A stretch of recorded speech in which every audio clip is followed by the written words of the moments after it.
Gente, bom dia! Estamos aqui pela TV Horizonte, a TV de Nossa Senhora da Piedade, a nossa padroeira. Pois é, um abraço para você, minha amiga dona de casa, companheira de todas as manhãs, né? Um abraço para Janete Maria de Oliveira, lá do bairro Aparecida, amiga e companheira de todas as manhãs conosco, né? Né, Janete? Pois é, hoje nós tivemos uma sensação térmica de quase 0 grau em Belo Horizonte, né? Nós tivemos aí 7, 8 graus em algumas regiões da cidade, né? De termômetro nessa manhã. Teremos uma tarde bem fria, uma noitezinha fria. E olha aqui, nada melhor do que uma noite de caldos, uma boa sopa, um caldinho, né? É muito comum o caldinho de mandioca, o caldinho de abóbora, o caldinho verde, o caldinho de feijão, né? Um bom copo de vinho. Nada melhor nesses dias friorentos, né? Que você tenha um tipo de alimentação como essa, né? Um vinhozinho à noite. E estão dizendo aqui canjica também. É canjica, né? Canjica. É tudo de festa junina, você tem que ter hoje, né? Canjica, milho assado, né? Quentão, bom demais, né? É isso aí. Então, olha, vamos passar o frio com alegria, com satisfação, até porque eu fico me lembrando aqui do frio que eu sentia quando eu era garoto, né? Em que a gente saía descalço, andando pelos gramados, né? E o gramado estava todo assim, todo de gelo, né? Com gelo, a grama toda gelada, né? E a gente sobrevivia a tudo isso, e vinha o sol, vinha os momentos gostosos, né? Então, vamos curtir o inverno. O inverno está chegando aí. Pois é, hoje é o dia do 3º casamento do Lula, Luiz Inácio Lula da Silva. O Lula estará casando hoje com a Janja. A Janja é a Rosângela Silva, ela é socióloga, né? Os dois começaram a namorar quando ele ficou preso lá em Curitiba, quer dizer, de todo jeito a cadeia teve o seu lado positivo, né? Ele arranjou uma namorada, né? É uma petista que foi visitá-lo e etc. E eles passaram a namorar, né? E a Janja hoje é uma figura muito importante, porque o Lula não decide a agenda dele sem que a Janja esteja do lado, né, ajudando a decidir. E o casamento que vai ser realizado hoje vai ser um casamento religioso e civil. E é o 3º casamento do Lula. O primeiro, ele casou com uma mineira de Montes Claros, que faleceu muito cedo, né? Depois ele se casou com a galega, que ele chamava Dona Marisa Letícia, e agora com a Janja. É o 3º casamento dele, depois de 2 viuvez, né? E o casamento hoje está dando o que falar, porque muitos das figuras mais importantes da vida do Lula no PT não foram convidados, né? Foram convidados um grupo restrito de pessoas para esse casamento do Lula hoje, que vai acontecer à noite, né? Num lugar, já tem o lugar, né? Mas o lugar está assim, não divulgaram o lugar, o local da festa que vai acontecer logo depois do casamento, né? Então, vamos esperar aí o casamento do Lula, o 3º casamento do Lula, que para o PT é muito importante que ele esteja se casando, né? Sinal que ele quer ter uma família constituída, uma mulher oficialmente, né? E ele pode fazer isso porque já é o 3º, foi 2 vezes viúvo, né? Então é o 3º casamento dele hoje, né? Então, o Lula estará casando logo mais com a Janja, tá legal? Vamos cantar aquela musiquinha? Vai tudo bem, muito bem, muito bem, muito bem, muito bem, muito bem, bem, bem. Com pílulas de Lucem. Sabe aquela dorzinha urinária, aquela sensação de queimação e ardor? Pílulas de Lucem. São antissépticas das veias urinárias e vocês vão encontrá-la em todas as farmácias e drogarias do Brasil. Tá legal? Em todas as farmácias e drogarias. Olha aqui. E se persistir os sintomas, um médico deverá ser consultado. Pois é, hoje, 18 de maio, é considerado o Dia Nacional do Enfrentamento da Violência Sexual contra crianças e adolescentes. E ações da Prefeitura de Belo Horizonte estão conscientizando sobre a importância de se falar sobre esse assunto. Aliás, esse dia é muito, muito marcante, porque foi o dia que uma criança, né, foi não só violentada, né, aqui no Brasil. Então, quem conta essa história é o Vinícius Andrade. Vinícius. Em Minas Gerais, ao menos 15 crianças e adolescentes são explorados e abusados sexualmente por dia. Somente no ano passado, o número de registros foi de 6.469, conforme dados da Secretaria de Estado de Justiça e Segurança Pública. A campanha Maio Laranja tem o objetivo de dar visibilidade a este assunto, já que para combater qualquer problema é necessário conhecê-lo. Em Belo Horizonte, a Prefeitura realiza várias ações de conscientização da população. Durante todo o mês são realizadas atividades em vários espaços da Prefeitura, em toda a cidade, de forma a conscientizar as pessoas da situação, de como identificar, como proteger as crianças, como denunciar, para que a gente possa fazer com que essa informação chegue a todos. Um importante ponto de apoio é o CRAS, Centro de Referência de Assistência Social. Em Belo Horizonte, são 34 unidades, em locais que apresentam elevados índices de vulnerabilidades e riscos sociais. O CRAS ele é uma instituição, né, da assistência social, um equipamento da assistência social, que ele está muito próximo às famílias mais vulneráveis, né? Então, ele é a porta de entrada das famílias para o SUAS, né, o Sistema Único da Assistência Social.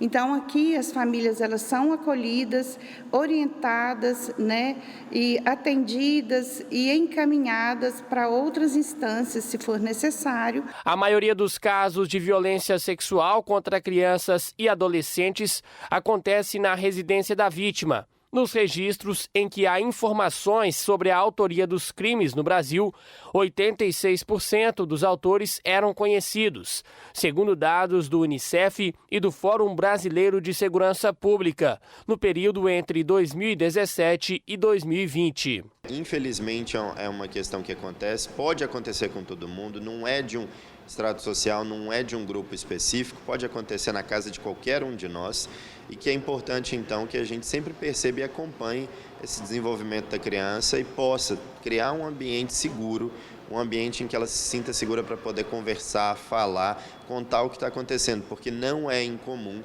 que esse agressor, que esse violador, ele faça ameaças, ele de alguma forma coaja a criança a não contar nada para ninguém. Em caso de abuso e exploração sexual, não deixe de denunciar. Pode ser acionado o Conselho Tutelar direto na regional, às vezes para poder encontrar o endereço e o telefone, basta ligar para o 156 ou acessar a página da Prefeitura.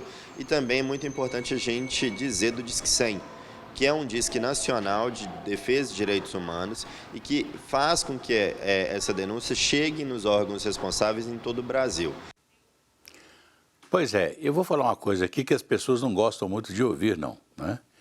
Mas é claro que hoje as crianças estão muito mais vulneráveis a esse tipo de abuso, né? Porque pai e mãe normalmente não estão em casa, né? O pai está no trabalho, a mãe também está trabalhando. Antigamente a mãe ficava em casa. Então essas coisas eram mais difíceis de acontecer porque estava ali, os filhos estavam sob a guarda da mãe, sempre ali, né? Olhando, proibindo, não deixando que as crianças ficassem sozinhas com pessoas, a mesma pessoa da família, né? Normalmente isso acontece muito com as pessoas da família, né? Mas, infelizmente, hoje o pai e a mãe não estão dentro de casa porque estão precisando trabalhar, né? E aí a criança fica mais vulnerável. Mas olha, acho que todo mundo tem que ter aí tio, vó, né, avô, todo mundo tem que estar olhando as crianças para que essas coisas não aconteçam. Pois é, o presidente Bolsonaro entrou com uma representação, uma queixa-crime contra o ministro Alexandre de Moraes, dizendo que ele está praticando abuso de autoridade e relacionou, né, as decisões judiciais do ministro Alexandre de Moraes, onde ele, segundo o Bolsonaro, estaria passando por cima da Constituição. Então, o Bolsonaro, que antes critica a é uma coisa interessante, né? O presidente Bolsonaro, ele sempre critica a eleição da urna eletrônica, né? Mas ele nunca diz assim, houve fraude, não sei o quê, mas cadê as provas? Onde estão as provas?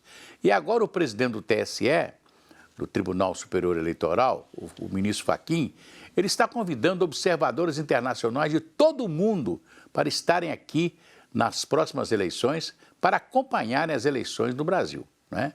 Agora, não pode acontecer aquilo que aconteceu numa campanha política, daquele que o Aécio disputou a presidência da República. O TSE era presidido por Toffoli, e ele havia dito que a eleição começaria a apuração às 8 horas da noite, porque na maioria das cidades brasileiras a eleição acabou às 5 horas, em algumas outras cidades às 6, por causa do horário de verão. E mais lá ao norte do Brasil, acabaria às 8 horas, né? Por causa da diferença de horário. No Brasil, nós tínhamos o horário de verão e mais alguma diferença lá na região norte do Brasil. Então, o TSE anunciou que começaria a apuração às 8 horas. Todos nós esperamos 8 horas. Quando chegou às 8 horas, o Aécio já tinha ganho e já estava perdendo. As eleições já estavam praticamente apuradas. Quer dizer, aquilo que o TSE anunciou de começar a apuração às 8 horas para o povo brasileiro acompanhar a apuração, não houve. Então, talvez seja isso que o Bolsonaro sempre se pega nesse momento da apuração daquela eleição. Pois é, o Calil, olha aí, hein? Eu tenho falado de política todos os dias e falando desse imbróglio todo aqui para a campanha do Calil, né, a partir dos próximos dias. É que o Lula já decidiu. O PT de Minas tem que fazer acordo com o Calil. E para isso vai ser sacrificado o Reginaldo Lopes, que era o candidato a senador pelo PT. E o PT vai entrar com a vice na chapa do Calil. Então, o Agostinho Patrus Filho, que tinha saído do PV, foi para o PSD, para ser o vice de Lula, já não vai ser mais, porque vai ser uma pessoa do PT, um político do PT que vai ser o vice do Calil. E esse vice deve ser o André Quintão. Aliás, o Calil já se reuniu com o André Quintão, é uma figura mais moderada do PT, né? Que eles falam que o PT tem o pessoal da esquerda e o pessoal da direita. O André Quintão é uma figura muito querida por todos, né? Todo mundo gosta dele, ligado ao Patrus Ananias, né?